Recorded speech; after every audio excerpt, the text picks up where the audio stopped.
Hello everyone. In today's video, this is the second part of previous video that in which in the first part we studied some questions related to CVT PG. That is most probably that questions will come, but we cannot say na that NTA कुछ भी पूछ सकता है. So this is the second part. So starting with first question, what is substitution effect? Substitution effect of price reduction makes rise in demand for cheaper commodity. Consumers have tendency to substitute from more expensive goods toward cheaper commodities. Substitution effect होता है ना कि देखो हम सब ये चाहते हैं ना, हम सब अपना प्रॉफिट देखते हैं. अब कोई सेलर है, वो क्या चाहेगा कि हम वो कितना प्रोडक्ट को कितना मैक्सिमाइज करके अपने प्राइस को बेचे ताकि उसको प्रॉफिट हो. Producer surplus, consumer surplus. Consumer क्या चाहेगा कि उसका प्रॉफिट हो. तो वही होता है कि सब्स्टिट्यूशन इफेक्ट वो कहता है कि जब हम लोअर प्राइस से चीपर से हम क्या बोलते हैं एक्सपेंसिव गुड्स से हम चीपर कमोडिटीज़ की तरफ मूव करना चाहते हैं. तो सब्स्टिट्यूशन इफेक्ट सब्स्टिट्यूट करते हैं गुड्स को दूसरे के में. Hicksian demand.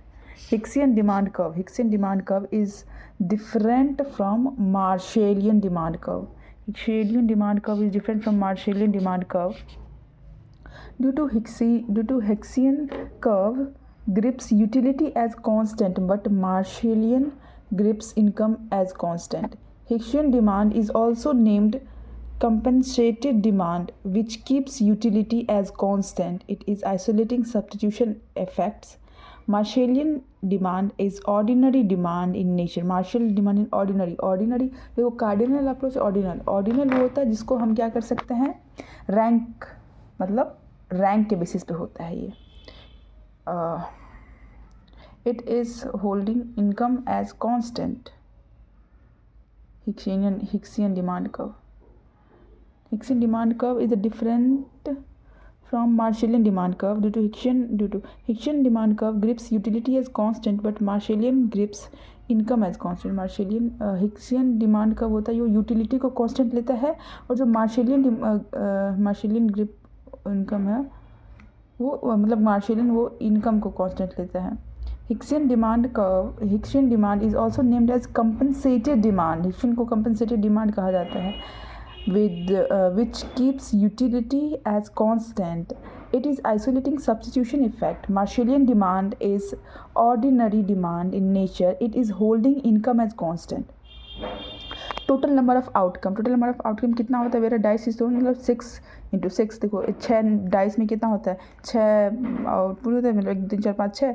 तो 6 × 6 बराबर मतलब 36 टोटल आउटकम हो सकता है इतना. List favourable outcomes when some is less than और equal to 4.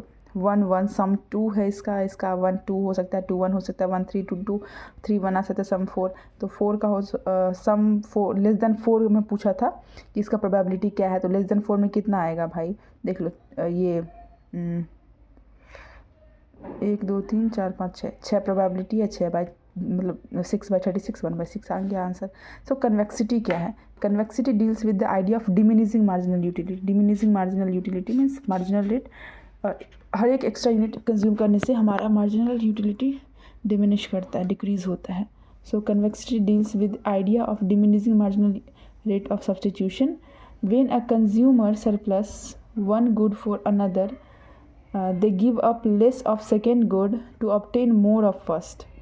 Marginal utility. When a consumer substitute one good for another, they give up less of second good to obtain more of first.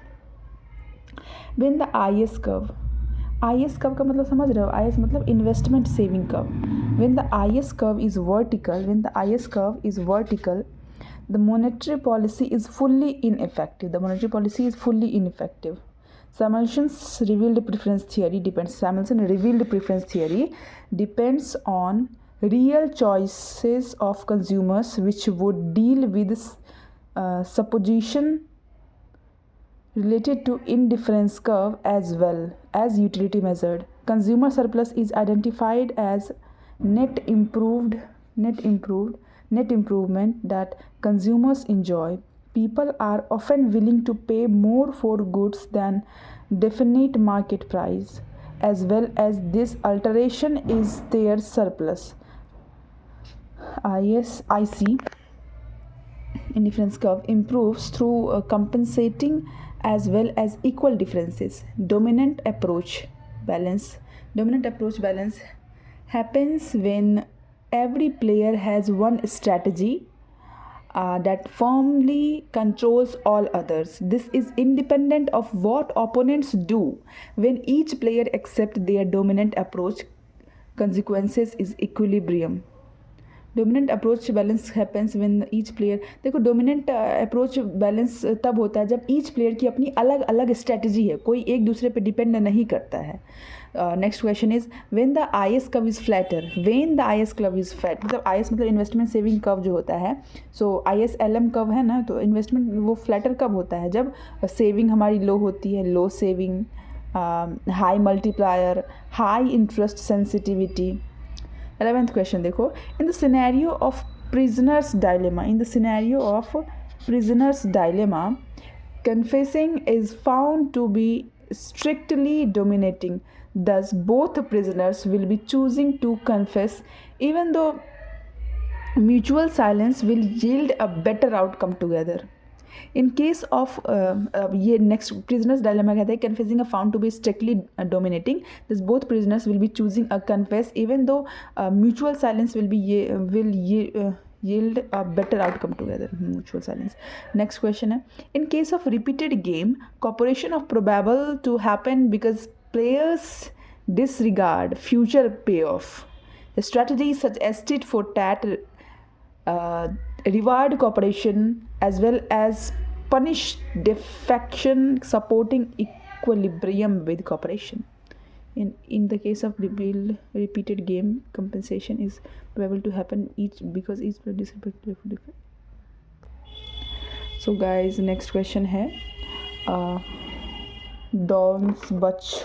ओ अच्छा, ये कब आया था? Theory है न्यूकेनेशियन theory. So first तुमको याद होगा कि इससे पहले वाले वीडियो में हम तुम लोग को पढ़ाए थे किनेशियन थ्योरी के बारे में बताए होंगे हम तुम लोगों को. किनेशियन थ्योरी कब आया था? 1936 में आया था. उसके बाद न्यू किनेशियन आया था. ये न्यू लिखा है मैंने, न्यू होगा, NEO होगा यहाँ पे. न्यू किनेशियन थ्योरी 1980s ऑनवर्ड से. लाफर कब? 1974. लाफर कब? 1970. रेवेन्यू के बीच में कुछ बताता है, टैक्स रेवेन्यू के कुछ ऐसा उसके बीच रिलेशन बताता है ये. Bent Hansen's dynamic model of demand inflation 1951 में. डॉर्स बच ओवर शूटिंग मॉडल 1976 में. ठीक है. लास्ट पेयर्स इंडेक्स ये क्या है? Uses base year quantities as weights. Laspeyres effect index है कि uses base year quantities as weights. Paasche index uses current year quantities as weights. Paasche index current year quantity को base लिया जाता है और इसमें बेस ईयर. लास्पायर इंडेक्स है वो कि बेस ईयर के लिए था. बेस ईयर अभी करंट ईयर 2011-12 है. अरे यार चल भी नहीं रहा. पाश्चात्य इंडेक्स है कि अरे गया अंदर गया, क्या छोड़ो. ये पाश्चात्य इंडेक्स है कि uses current year quantities as weight. Current year quantity को वेट की तरह यूज़ करता है. Fisher's ideal index uses the geometric mean of last years and Paasche. Considered a more balanced or ideal index because it incorporates both sets of weights. Fisher's ideal index uses the geometric mean of last years and Paasche. Consider a more balanced or ideal index because it incorporates both sets of weights. Next है हमारा Bertrand competition. Bertrand competition deals with situation where firms compete in prices with homogeneous products. Equilibrium makes prices equal to marginal cost, approaching perfect competition. Perfect competition, marginal cost deals with the firm where firms compete in prices with homogeneous products. Equilibrium makes prices equal marginal cost, approaching perfect competition. In competitive market, factors of production are given as per their MRP. In competitive market, factors of production are given as per their MRP. Equilibrium, wages, rent, as well as return is equals to VMP.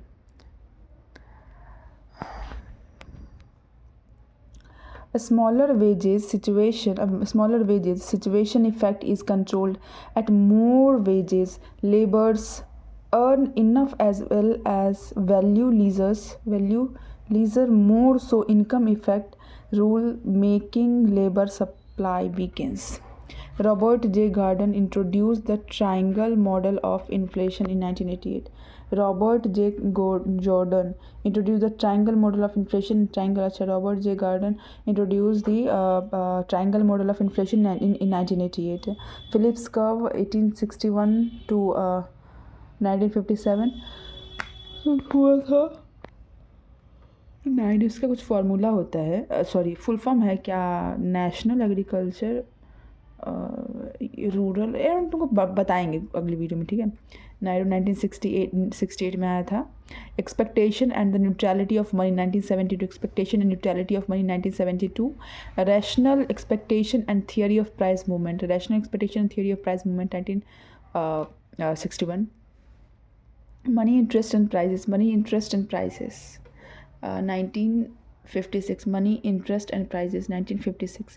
Radcliffe Committee report on working of the monetary system 1959. Radcliffe Committee report on working of the monetary system 1959. Pigou effect 1943. Reaganomics 1981-89. Social marginal cost होता है private marginal cost plus external cost. Social marginal cost होता है private marginal cost plus external cost. 20+60 social marginal cost private marginal cost plus external cost. Set demand is equal to social cost. Set demand 100, social cost इतना हुआ, Q का value निकल गया ऐसे। फिर है अपना न्यू क्लासिकल, न्यू क्यों लिखते हैं, वैसे न्यू होना चाहिए ना, न्यू क्लासिकल। रॉबर्ट लुकास ने इसका थियोरी दिया था। एनिमल स्पिरिट कीन्स ने। Triangle model Robert J Jordan ने। लेबर फोर्स एम्प्लॉयड अनएम्प्लॉयड, अच्छा ये लेबर फोर्स का मतलब है। बीपी कर्व इज मतलब बैलेंस ऑफ कर्व वर्टिकल है, मतलब capital is perfectly mobile. BP curve हमारा स्टीपर है, मतलब capital is relatively immobile. BP is flatter means capital is relatively mobile. Flatter, horizontal, vertical, steeper सब याद कर लो। परफेक्टली मोबाइल, रिलेटिव इमोबाइल, पता नहीं क्या तुमको याद करना पड़ेगा ये। Autonomous investment depends upon the level of technology, population, expectation, innovation, economic situation, etc. So P red और किंग, ये प्रोबेबिलिटी का क्वेश्चन है। P red plus king minus P red king. अच्छा ये, अरे भाई, अरे यार तुम कैसे भूल सकते हो इसको। और मतलब यूनियन, एंड मतलब interception, A plus B plus P, A intersection B, ऐसे फार्मूला यूज़ करो और फिर बना लो। फिर ये क्वेश्चन है अपना अगला कि the J curve effect refers to the phenomena. J curve, हाँ ये भी है, जे कर्व किसने दिया था तुमको पढ़ना पड़ेगा। J curve effect refers to a phenomena where countries' trade balance initially worsen after a currency depreciation before it eventually improves over time। तो करेंसी depreciation से रिलेटेड है J curve, कि J curve जब हमारा ये जब किसी कंट्री की करेंसी डिप्रिशिएट होती है ना, तो ये J curve भी वर्स ऑफ सिचुएशन में चला जाता है। शॉर्ट रन की बात करें तो after depreciation imports becomes more expensive and export volumes don't immediately increase due to contract lags and low short-term demand elasticity. This causes the trade balance to worsen initially. Long run की बात करें तो over time exports become more competitive and imports demand adjust downward, leading to an improvement in the trade balance. Next question हमारा क्या है बच्चों? तो next question हमारा है, if the MEC curve is relatively interest elastic then there is a greater change in the investment। MEC curve अगर relatively interest inelastic है, then there is a greater change in investment even with a small decrease in the rate of interest। अच्छा, rate of interest in small decrease से भी वो inelastic interest elastic, then there is a great change in investment. Utility function क्या होता है? Represent consumers preference over bundles of goods. Production function relation between inputs and maximum output. Isoquant होता है curve showing all inputs combinations, all input combination producing in a same amount. Marginal utility होता है change in total utility from consuming one more unit. The Mann Whitney U test is the non parametric test. अच्छा, ये non parametric test ये कहाँ का तुमको पता है? ये अपने इकोनोमेट्रिक्स से रिलेटेड है. Use to compare differences between two independent samples, especially when the data does not follow a normal distribution. The t-test and ANOVA are parametric test where the chi-square test is used for categorical test. तुम ये याद कर लो कि chi-square test है वो categorical data के बारे में बताता है. हमारा जो टी टेस्ट एंड एनोवा है और पैरामेट्रिक टेस्ट है. देखो टी टेस्ट और एनोवा ना वो पैरामेट्रिक टेस्ट है. समझ रहे? So U test non parametric test use to compare the difference between two independent samples especially when the data does not follow the normal distribution. अच्छा, समझ गए ना भाई? ठीक है, बाय.